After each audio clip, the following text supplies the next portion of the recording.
no one should be frustrated that it's not going to eventually happen. It's just a matter of continuing. You got to dedicate yourself. Look at people who the old guard have been at it for years. Andreas he's done it for 12 years. So, 3 months is hardly it's a drop in the bucket when you think about what other people have invested as far as time and energy and money into fighting the Church of Scientology. And people like you are so important because before people started coming out, all you heard were rumors and hearsay, but you're willing to step forward, speak out, tell us about it, and that's so essential to sort of, fueling the fire that is stoked within Anonymous themselves. And, Anonymous is just anyone who, I think, sees that the Church of Scientology, has done illegal and abusive things, and that's all we're asking. I mean, cults have been around for a long time, and eventually they get taken down because they do enough horrible things to people.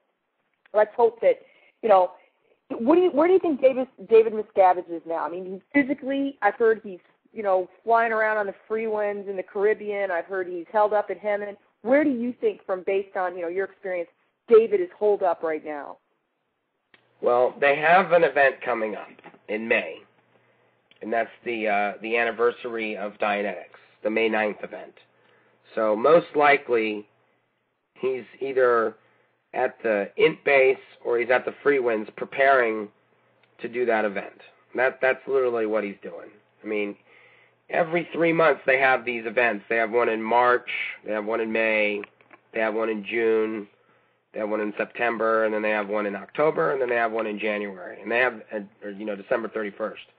So a bulk of his time is spent preparing for those events and spinning recent events in their favor and, making up all kinds of nifty things about how the church has been expanding and, how everything has been, all rosy and happy, even though all the Scientology parishioners have just been seeing Scientology their name dragged through the mud on a daily basis in the media. So that's what he spends a lot of his time doing.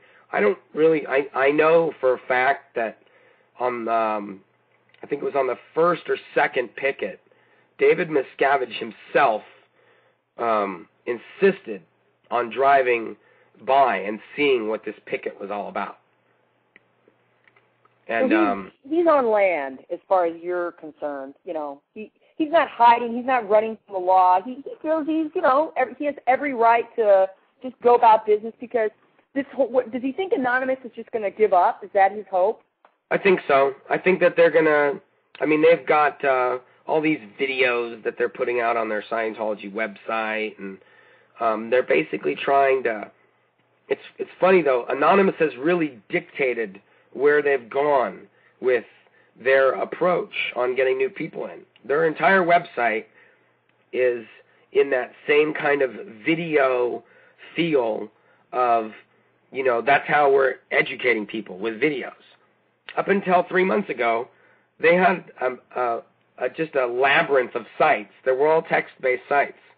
Very few videos.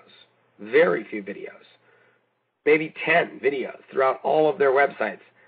Now they have videos everywhere. They've been shooting videos full time. They're shooting videos right now so that they can just bombard people with videos and all these banner ads linking to their sites and everything. Anonymous has dictated that they do that because Anonymous posts so many videos every day about Scientology. There's no way they can keep up.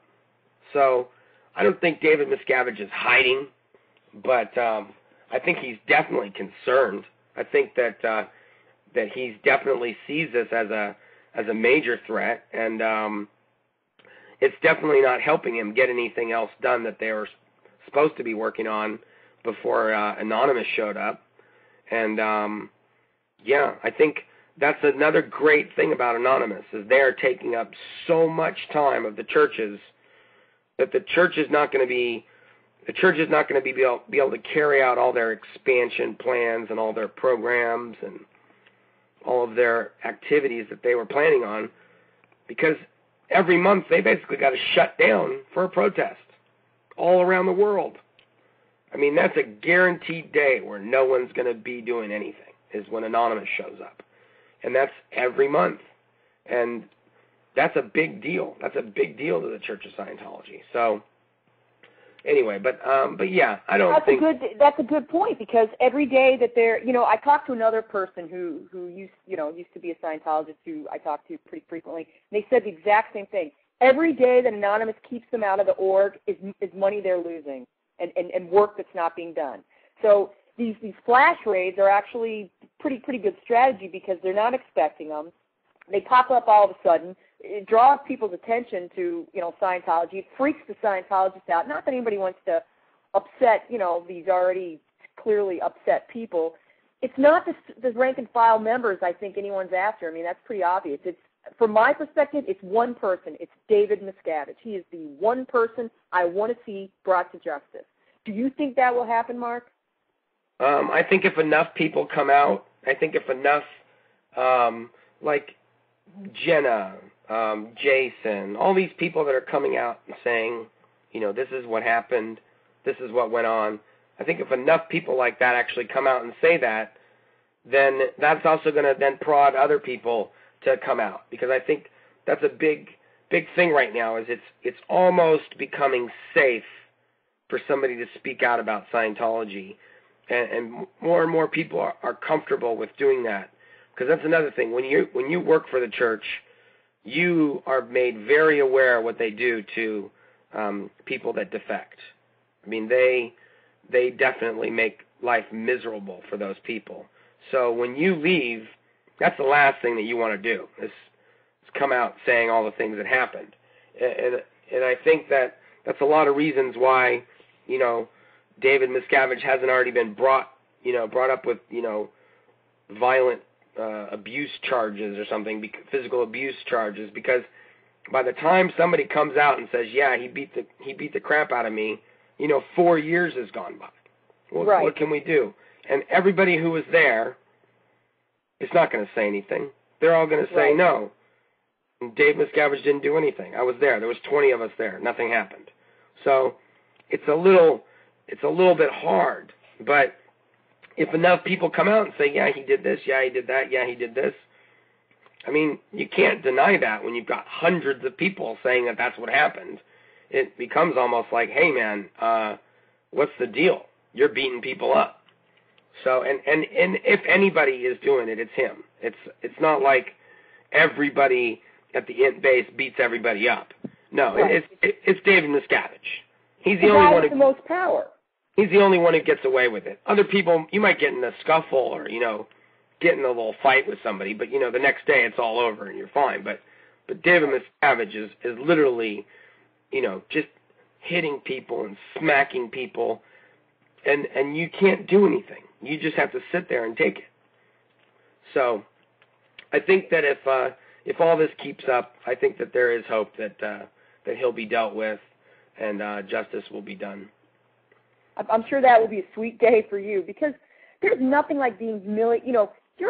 From your picture, you're a pretty broad guy. I mean, you don't look like a weakling who's going to take a smackdown from a 5'2", man who. I mean, now granted, David looks like he works out. He's got, he's not just scrawny, but he's little, and you don't look little. And I don't see definitely not little. I don't miss many meals, so. No, I don't even mean it like that. I mean, you look like a broad, strong guy who would beat the hell out of somebody like David Miscavige coming up to you, treating you like that. And same with Jeff Hawkins. I mean, this is a dignified, grown man, and you're getting slapped around. That's just not right. Okay, yeah. So here's my question. Do you think if enough Scientologists got together, like you and a Jeff and whoever, and he came up with like a class action suit, do you think that would be an effective means, or do you think they're still too afraid to do something like that? I don't know. I mean, you gotta dig the Church of Scientology. International management sends about $100,000 a week to the Office of Special Affairs to conduct legal matters. That's in-house attorneys, private investigators, whatever. That's a lot of money, $100,000 a week. So, yeah. So that's the kind of thing that I myself when I hear people saying that, we're going to get a bunch of people together and we're going to do this,